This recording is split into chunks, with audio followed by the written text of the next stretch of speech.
Good morning, everyone, and welcome back to Daybreak. I'm Brandon Krasowski.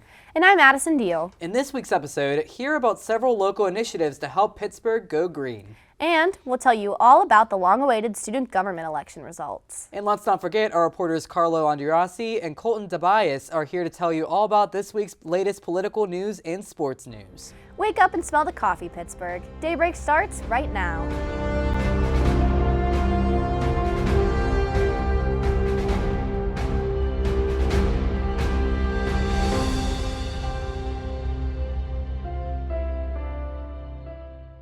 Welcome back. Here's your campus news, starting with your weekly weather update with Alexa Shawless. Thanks, Addison and Brandon. It seems like Pittsburgh is finally easing up on us and giving us some warmer weather. At last, we are going to see temperatures consistently between the low 60s and mid 70s.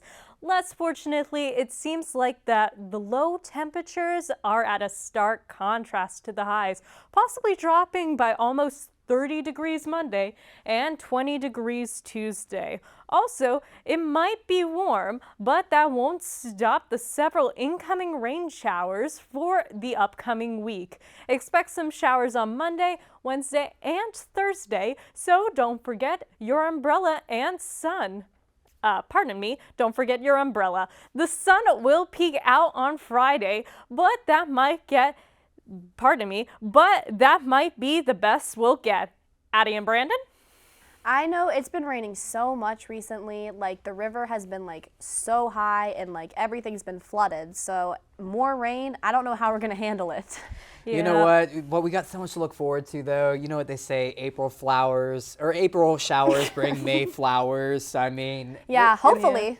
Yeah, as long as the flowers are beautiful and wonderful and bring Pittsburgh to its scenic glory, that's all that really matters. I just can't wait till everything doesn't look dead anymore. We actually have colors and all the green and swimming pools. You know, we have so much to look forward to. Absolutely. But thanks for that update, Alexa. Now let's dive into the news that matters most, starting with this week's campus news. A new class will be offered to all students beginning in the fall semester. Called Journalism 295, Art and Entertainment, the course will introduce students to things such as entertainment journalism, profiles, reviews, and critiques, plus the world of art relating to the career field. To take the course, all students must complete the Communication 150 course or Journalism 150, which is currently media storytelling. If you are interested, please reach out to your advisor. The course will be offered on Mondays and Wednesdays from 11:20 to 12:50. The Student Government Association election has officially ended and the results are now out. Kendra Summers Stephen will be stepping into the role of president after receiving 54% of the votes, which was 226 out of 416, beating competitor Drew Simcoe. The title of vice president was claimed by Tanya Batista, surpassing competitors Eli Bagaporo and Trevor Fitzsimmons with a whopping 56% of the votes, which is 234 out of 416. There will also be 2 at-large senators, Ryan Dawson and Michael Salvador, and 10 school senators. All for these students will be taking their places for the 2022 to 2023 school year. On Wednesday, April 6th, Point Park University hosted a self-defense class for all students. Hosted by Sean Martin, the class raised awareness on how to be ready for street harassment that students may encounter in the world. After the class, a sidewalk chalk event was held at Village Park to further educate students on the issue of harassment with the hope to denormalize street violence. The course was free to all students, including the chalk event held afterwards. The first 100 students to attend also received a free gift for their attendance to the event. So, Addie, you did vote for the student election, right? Yes, I did. I really wanted to, contribute, I can vote, so I wanted to use my vote. Was it what was the turnout like? I don't know. I think in the email it said there was a good turnout, but it didn't. I don't know, obviously, but I voted literally the minute that I got the email because if I don't do it right away, I will forget. Yeah, I mean, reading those numbers, I feel like only 200 people, voting, I feel like there's so many more people here. I think it was 400 people. Oh, 400? So I'm sorry. when they won, it was like 250 out of like 416. Okay, that's not It's better, bad. yeah. I mean, I feel like this election kind of snuck up on me because I'll be honest, I Yeah. didn't really know a lot about it. Yeah, it was kind of, if you saw it, you saw it, and if you didn't, you didn't. Yeah, it's kind of different. Like a presidential election, you see an ad like every 2 seconds, but this kind of Yeah. election, not a lot of people do. So maybe, hopefully in the future, they can maybe think of a way to better promote it for everybody. Yeah. Coming up after the break, see which cheesy food is getting its own Pittsburgh festival. And hear about Pittsburgh's recent initiative for environmental safety. And don't forget, our reporters Carlo Andreassi and Colton Tobias are here to give you this week's political and sports news. Don't go anywhere, Daybreak. We'll be right back.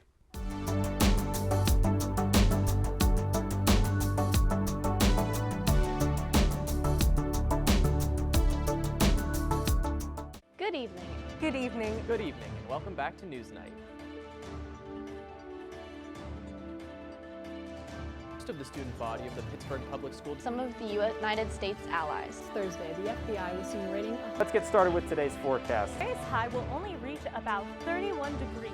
It's looking a little cooler than we've seen in the past few weeks. All this and more All this and more Coming up on Newsnight. coming up on Newsnight. coming up on Newsnight.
Welcome back to Daybreak. Without further ado, here is your city news. Pittsburgh will be hosting a mac and cheese festival at the Strip District Terminal this spring.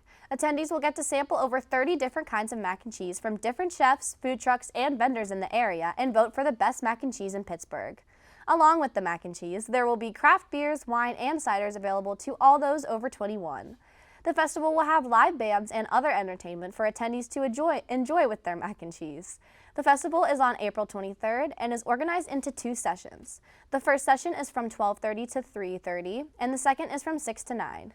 Tickets are available online with the option of just an entry ticket for $20, a general admission ticket for $40 that includes 10 mac and cheese tickets and a drink, and a VIP ticket for $55 that adds on early access and VIP spaces. Don't miss the cheesiest event in Pittsburgh.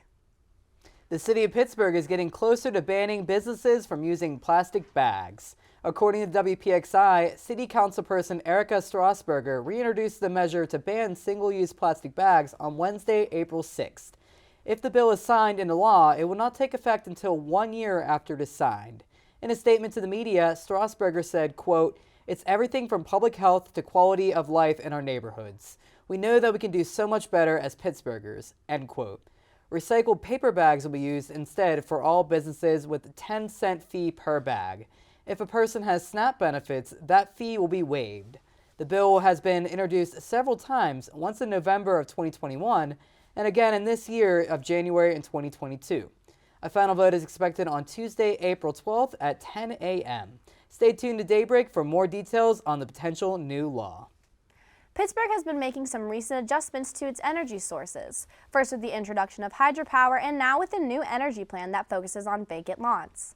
The Hill District is receiving a grant that will fund examining vacant lots to replace them with renewable energy sources.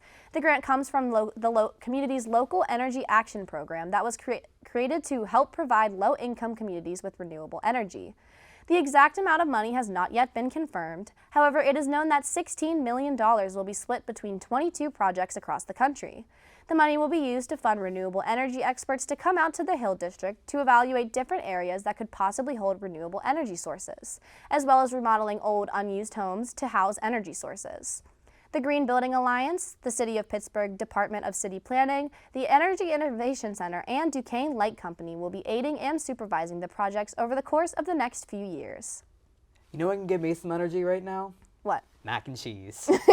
So you're going to be at the Mac and Cheese Festival? Oh, heck yeah. I love mac and cheese. It's probably one of my favorite foods, honestly. It's so good. I mean, literally, you can't do mac and cheese wrong. And if you do it wrong, like, then I you don't got a even know what you're problem. doing. You can't cook. That's what I could say. You can't cook if you can't do mac and cheese right. I definitely will be sampling all 30 of those mac and cheeses and enjoying the bands and all that other stuff. Oh, yeah. I'll definitely be down there, maybe have a beer. I mean, I just turned 21 recently, so, you know, mac and cheese, a beer, I feel like that'd be a good combination. I think so. Yeah, we're going to make it happen, though. Coming up after the break, we have this week's Ray of Sunshine. We'll PolitiSmack your news with reporter Carlo Andreassi. And we'll hear this week's Slice from the Ice with reporter Colton Tobias. Stay tuned, Daybreak. We'll be right back.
Welcome back. I'm Colton the Bias, filling in for Sam tonight on Slam's Slice on the Ice.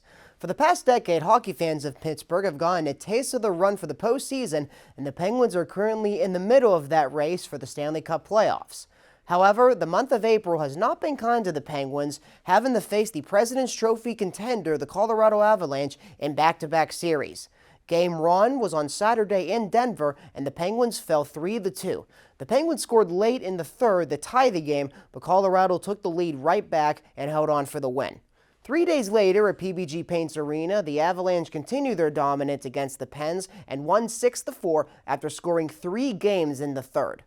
The Penguins are 4 points back for the second place in the Metropolitan Division and will have to go up against that second place team tonight, the New York Rangers, at Madison Square Garden. This will be the third time these two teams will square off in under 2 weeks. And things were buzzing last weekend at the Penguins practice facility in Cranberry with the USA Hockey National Championship hosting the girls' Tier 1 portion of the event. 3 different age groups competed with a 16U, 14U, and 19U. Teams as far as Alaska and California flocked to Western Pennsylvania to compete in the tournament. The Minnesota Green Giants took home the 14U championship, the Minnesota Gray won the 16U portion, and the Detroit Little Caesars picked up the championship in the 19U division. That's all for me. Let's send things over to Carlo Andreassi for this week's PolitiSmack. Carla? Thanks, Colton. I'm Carlo Andreassi, and this is PolitiSmack. For over 2 years now, the pause on student loan payments has been getting delayed. This started in March 2020 when President Trump signed the memorandum for student loan relief to extend the payment of student loans by 3 months. Since then, it's been extended 4 more times, and on Wednesday, April 6th, President Biden announced that federal student loan borrowers would not have to resume their payments until at least September. Biden argues that although we've seen improvements in economic stability since 2020, it would still be too much of a risk to resume student loan payments at this time, saying, quote, "We are still recovering from the pandemic and the unprecedented economic disruption it caused." He hopes that revisions are able to be made in the coming months, saying, quote, that additional time will assist borrowers in achieving greater financial security and support the Department of Education's efforts to continue improving student loan programs. Since the initial extension, federal borrowers have saved a collective of $200 billion, and only 1% opted to continue making their payments. In Biden's party, there's much controversy surrounding this decision, as Biden promised on the campaign trail to cancel $10,000 in student loans. This is along with members of the Democratic Party calling for a $50,000 cancellation or an elimination of student loan debt entirely. White House Chief of Staff Ron Klain indicated that the president is looking to make a decision in the next 4 months, saying, quote, "The president is going to look at what we should do on student loan debt before the pause expires, or he'll extend the pause." White House Press Secretary Jen Psaki also reaffirmed that Biden, quote, "hasn't ruled out a broader cancellation of student debt." However, it seems as if he's only willing to go with his original plan of a $10,000 cancellation. Psaki said, quote, "He could encourage Congress to send him a bill canceling $10,000 in student debt, something that he talked about looking forward to on signing, on the campaign trail." With many Democrats such as Chuck Schumer and Elizabeth Warren and many others calling for Biden to cancel more than his anticipated amount, it's likely that we'll see the Democrats taking up this fight in the coming months.